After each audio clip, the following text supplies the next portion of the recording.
السلام علیکم ورحمۃ اللہ وبرکاتہ۔ اسٹیج پہ تشریف فرما محترم جناب ڈاکٹر کلیم خان صاحب اور شاہین بمبئی کے ڈائریکٹر تنویر صاحب، تشریف فرما بزرگوں، پیاری بیٹیوں، بہنوں، بڑی اچھی باتیں یہاں پہ ہوئی اور میں سب سے پہلے اللہ کا شکر ادا کروں گا، پھر ساتھ ہی ساتھ مولانا محترم خالد سیف اللہ رحمانی صاحب کا کہ وہ جن کی سرپرستی میں ہم یہ ایک مہم چلا رہے ہیں ملک بھر میں کہ فکری اور تہذیبی ارتداد اسباب اور حل، اس کے لیے علماء کرام ملک بھر سے جڑ رہے ہیں۔ ابھی تک 30-35 ایسے پروگرام ہوئے ہیں اور اس کو آگے بڑھانا ہے۔ ہماری بات بالکل واضح ہے اور ہم چھوٹی چھوٹی باتیں ہی لے کر آگے بڑھنا چاہتے ہیں۔ ڈاکٹر علیم خان صاحب بتائیں نا، چھوٹی چھوٹی باتیں، اور یہ بہت چھوٹی باتیں ہیں اور ان چھوٹی چھوٹی چیزوں سے ہی بہت کچھ ہوگا انشاءاللہ۔ بالکل چھوٹی باتوں کو بھی ہم آگے بڑھنا ہے۔ بڑی اچھی باتیں اسٹوڈنٹس کے لیے، پیرنٹس کے لیے بتائے، بالکل فطری ہے، ایگزیکٹلی میں اس کا 100% قائل ہوں۔ آپ کی جو نصیحتیں ہیں اس کے اوپر عمل کرنا ہے اور ہم یہی چاہتے ہیں ہمارے اسٹوڈنٹ سے، اس جنریشن سے، اس نسل سے یہی چاہتے ہیں، پیرنٹس سے بھی یہی امید کرتے ہیں۔ یقیناً عزت و افتخار کا واحد راستہ، صرف ایک ہی راستہ ہے عزت و افتخار کا، وہ ہے بہترین تعلیم کے ساتھ تربیت، اعلیٰ تربیت، اور وہ ہماری جو ہے زبان سے شروع ہوتا ہے، لینگویج سے، لب و لہجے سے شروع ہوتا ہے، جس میں ماں باپ کی تربیت بچپن سے ہونا چاہیے۔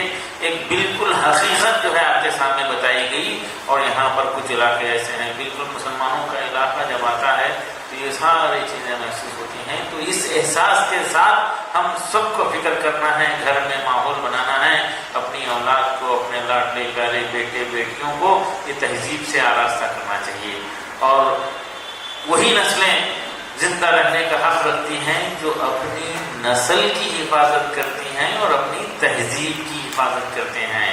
آپ کو بتائیں نا، گندگی ہوتی ہے، آوارہ گردی باہر ہوتی ہے، گٹکا دکھتا ہے، نشے کی چیزیں تیار ہیں اور گلی گلوچ کا ایک ماحول ہے، یہ ہماری تہذیب نہیں ہے۔ اس کی حفاظت کرنا ہمارا فرض ہے۔ وہی قومیں زندہ رہنے کا حق رکھتی ہیں جو اپنی نسل کی حفاظت اور اپنی تہذیب کی حفاظت کرتی ہیں۔ گٹکے کی بات ہوئی، دکانوں کی بات ہوئی، ہاں بالکل اصول پسند پولیس والے بھی کہیں اور آپ کو گٹکا یا نشے اور چیزیں بیچنے کی قطعی اجازت نہیں دیتے، اور بولتے ہیں اس کو پکڑ کے اگر بیچنا ہے تو وہاں جاؤ، مسلمانوں کی بستی میں جاؤ، بیچو، ہم کبھی اعتراض کریں آپ کو؟ یہ انداز ہو گیا۔ تو آئیے ہم اپنے علاقے کے دکانداروں سے بات کر سکتے ہیں اور بول سکتے ہیں کہ بیٹا یہ گٹکا بیچ کر ہی تو اپنی زندگی گزارے گا، بیوی بچوں کا پیٹ اسی سے پالے گا، جبکہ اللہ اتنے ہزاروں چیزیں دیا ہے بیچنے کے لیے، خوب بیچ، یہ زہر بیچ کر ہی اپنا گزارا کرے گا۔ ہم سمجھا سکتے ہیں، ایک ایک بچے کو سمجھانا ہے، ایک ایک بچے کو سمجھانا ہے، یہ بے رحمی ختم ہو جائے اور یہ کو ایجوکیشن کے اثرات کو ختم کرنا ہے۔ میں ذکر کر رہا ہوں، وہ پیرنٹس سراسر جھوٹ بولتے ہیں جو یہ بولتے ہیں کہ نہیں وہ ہماری گھر کی تربیت کے اوپر ڈیپینڈ کرتا ہے، اور گندے ماحول میں اپنی اولاد کو بھیج کر یہ باتیں کرتے ہیں۔ ماحول کا اثر ہو ہی جاتا ہے۔ یہ مخلوط تعلیم کا سلسلہ ختم ہونا چاہیے، خاص طور پر 5 سے 12 تک، تو اس عمر میں اس کے خاص توجہ دینا چاہیے۔ ماموں چاچا جیسا کہ مولانا بتائے تھے، نصیحت نہیں کر رہے ہیں، اپنی نواسی پوتریوں کو نصیحت نہیں کر رہے ہیں، یہ نانا دادا نواسی پوتری کو یہ نصیحت نہیں کر رہے ہیں کہ بیٹا یہ کپڑے پہننے کے لیے ہیں، چپکانے کے لیے نہیں، پہننے کے لیے ہیں، چپکانے کے لیے نہیں۔ پتہ نہیں کہاں سے آ گیا، یہ 10-15 سال پہلے ہمارے گھروں میں گھس گیا ہے یہ ماحول، ایک لیگنس نام کی چیز آ گئی، اور وہ بھی اسکن کلر کی جو ہے سلیکٹ کر کے جو ہے نواسی پہنی ہوئی ہے۔ نانا خاموش ہیں، ماں باپ بالکل ابھی بتا رہے ہیں کہ نہیں بمبئی جیسے ماحول پر مشکل ہے، بلکہ مجھے ابھی کوئی صاحب بیٹھے بتا رہے تھے یہ قطعی مشکل ہے۔ امریکہ میں مشکل نہیں ہے تو یہاں کیسا مشکل ہے؟ لندن میں ہماری بیٹیاں سلیقے سے ہیں اور بیٹے ماشاء اللہ ماحول حاصل کر رہے ہیں، تو یہاں کیسا مشکل ہے؟ یہ ارادہ کرنا ہے اور یہ وعدہ کرنا ہے، اور آج اس قسم کے کپڑوں کو جلانے کے لیے تیار ہو جانا ہے۔ اور کون کون میری اس بات سے متفق ہیں، بیٹیاں کم ہاتھ اٹھا رہے تھے، پتہ نہیں کیا وہ جھجک رہی ہیں، یہ اگر کسی کے گھر میں ایسے کپڑے ہیں تو ان کو آج جلانا چاہیے. کون کون اس بات سے متفق ہیں؟ ہاتھ اٹھائیے. متفق ہیں؟ کسی کے گھر میں اگر ہیں تو میری بات سے متفق ہیں. آج یہ عمل کرنا ہے اور یقیناً اس کے اثرات بہت دور تک جائیں گے. فضول خرچی ہو رہی ہے، برتھ ڈے بن رہے ہیں اور وہ ویلنٹائن ڈے کے نام پہ جو ہے بیٹیوں کو بیٹوں کو لے جا کے وہ گندے ماحول سے میں دکھا کے لا رہے ہیں. برتھ ڈے سے بائیکاٹ کرنا چاہیے. یہ ہمارا پیسہ فضولیات میں جا رہا ہے. کون کون اس برتھ ڈے کے خلاف مہم چلائیں گے اور اپنے خاندان میں کوششیں کریں گے؟ ہاتھ اٹھائیے. انشاءاللہ برتھ ڈے حرام ہے یقیناً، اور اس میں برتھ ڈے میں جانا، مسکرانا، کھانا یقیناً گناہ ہے، یقیناً گناہ ہے اور شادیوں کو مشکل کر دے رہے ہیں. پرسنل لا بورڈ کی طرف سے مہم چل رہی ہے، آؤ نکاح کو مسنون اور آسان بنائیں. مہم چل رہی ہے، علماء کرام رو رو کے دعائیں کر رہے ہیں، اپنی بیٹیوں کے جو ہے ارتداد کی وجہ سے رو رو کے دعائیں کر رہے ہیں اور ہم بے شرمی سے شادیوں پہ خرچ کرنے کے لیے تیار ہیں. میں بمبئی کے پیسے والوں سے، ملت کے پیسے والوں سے ریکویسٹ کروں گا کہ یہ پیسہ آپ کا کمایا ہوا، محنت کر کے حلال کمایا ہوا پیسہ آپ کا پیسہ نہیں ہے. یہ بڑی آزمائش ہے. اس میں آپ کیسا کمائیں اور کیسا خرچ کریں یہ آپ سے سوال ہوگا. اپنی شادیوں کو مختصر کیجیے، آسان کیجیے، کم خرچ کیجیے. حدیث پاک کا مفہوم ہے بہترین نکاح وہ ہے جس میں کم خرچ ہو، اور اس کا اپوزٹ ہوتا ہے بہترین کا بدترین. کم خرچ کا ہوتا ہے زیادہ خرچ. بدترین نکاح وہ ہے جس میں زیادہ خرچ ہو اور اس میں جانے والا، مسکرانے والا، کھانے والا بھی گناہ گار ہے. اور لڑکے والے جو ہے لڑکی والوں کے پاس جا رہے ہیں اور بول رہے ہیں کہ جو دینا ہے دے دو، خوشی سے اپنی بیٹی کو دے دو. ہم معیاری لوگ ہیں، ہم معیاری لوگ ہیں. فنکشن ہال اچھا ہونا چاہیے اور کھانا اچھا ہونا چاہیے. ہمارے 800 لوگ آئیں گے، بھیک مانگ کر پوچھ رہے، بھیک مانگ کر لے رہے کھانا 500-700 کا، اور وہ لڑکے کے دوست احباب اور رشتے دار بھیک مانگے ہوئے دعوت میں جا کر کھا رہے ہیں اکڑ کے ہم لڑکے والے ہیں.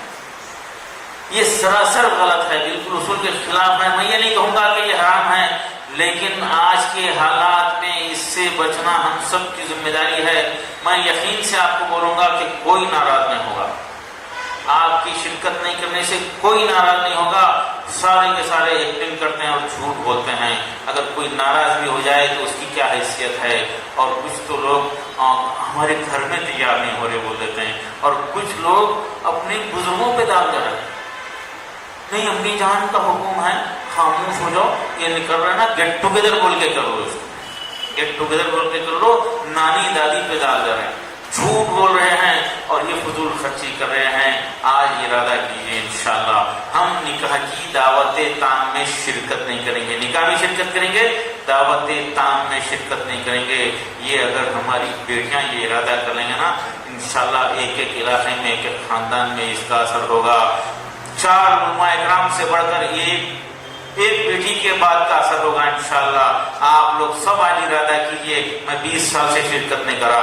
میں یہ پیسے والوں سے، امت کے پیسے والوں سے ریکویسٹ کرتا ہوں، یہ جو ہے پیسہ حلال میں خرچ کیجئے اور اس احساس کے ساتھ خرچ مت کیجئے کہ کچھ غریب لوگوں کی بھی ہمت ہو جائے، ان کا بھی بھلا ہو جائے. ایک بیٹی کی شادی میں پینشن کے پیسے ختم ہو گئے، دوسری بیٹی کی شادی میں گھر بک گیا اور نوجوان بھائی آٹو چلا رہا ہے. یہ سراسر ظلم ہے نسل کے اوپر. میں آپ چاہوں گا آپ لوگ ارادہ کیجئے اور آج ہاتھ اٹھا کے وعدہ کیجئے انشاءاللہ آج سے ہم نکاح کی دعوت تام میں نہیں جائیں گے انشاءاللہ. یہ ہمت کا کام ہے. دیکھیے کوشش کیجیے، اللہ آپ کی مدد کرے گا. یہ ہم کو کرنا ہے اور برائیوں کو اسی طرح سے ختم کرنا ہے. گالی گلوچ کے ماحول کو ختم کرنا ہے، یہ بےہودہ کپڑے پہنانے کے ماحول کو ختم کرنا ہے، شادیوں میں فضول خرچی ختم کرنا ہے. حلال کمائی کما کر اپنی اولاد کے لیے رکھ کر جائیے. یہ جائز ہے، اس کی گنجائش ہے، اس کی گنجائش ہے، ضرور رکھ کر جائیے. اپنی نوجوان نسل کی معیشت کو ٹھیک کرنے کی کوشش کیجیے اور ہمارے تعلقات کو بہتر کیجیے. کل بیلگام میں ہم ذکر کر رہے تھے یہ مسلکی مسائل کو سرے سے ہٹا دیجیے اور بالکل تعاون کے ساتھ ایک دوسرے کے سپورٹ کے ساتھ رکھیے اور ساتھ ہی ساتھ برادران وطن سے بھی اچھے تعلقات رکھیے. ہماری ریکویسٹ ہے، ماننا ہے کہ ایک ایک مسلمان 5 برادران وطن سے اچھے تعلقات پیدا کر لے، ان سے دوستی کر لے، ان کے غلط فہمیوں کو دور کر دے اور ان کے لیے دعا کرے اور حجت پوری کر لے. پورا ملک ہمارا ہے اور امن و امان میں کنٹریبیوشن ہمارا ہونا چاہیے. اور جیسا کہ ذکر کیا گیا ہم نوکری کرنے کے لیے پیدا نہیں ہوئے ہیں اور سارے کے سارے نوکری کرنے کے لیے پڑھ رہے ہیں. جیسا کہ پروفیسر صاحب نے بتایا ہم انشاءاللہ نوکری دینے والے بنیں گے, سماج کو دینے والے بنیں گے. اس ہمارے پیارے ملک ہندوستان, مہان دیش ہندوستان کی, بھارت کی جو ہے کو دینے والے بنیں گے, اس کو کنٹریبیوٹ کرنے والے بنیں گے. یہ جذبے کے ساتھ نسل کو تیار کریں گے, بھائی چارگی پیدا کریں گے اور ماحول کو بہتر کریں گے. تربیت کی طرف ہم ضرور توجہ دیں گے اور مساجد کو اچھائی کے, خیر کے, چیریٹی کے مرکز بنائیں گے, وہاں سے خیر کے کام ہوں گے. میں اپنی بات کو مختصر کر کے آپ تمام سے یہ گزارشات کروں گا کہ جو باتیں پوری ہیں اس پہ عمل کریں گے اور اپنی چھوٹی چھوٹی محفلوں میں, خاندان میں, پرائیویٹ ڈسکشن میں, میٹنگز میں, فنکشنز میں یہ بات پہ گفتگو کریں گے اور ایک دوسرے سے وعدے لیں گے کہ یہ برائیاں ہم ہمارے معاشرے سے ختم کریں گے اور تعلیم پر توجہ دیں گے. جزاک اللہ. السلام علیکم.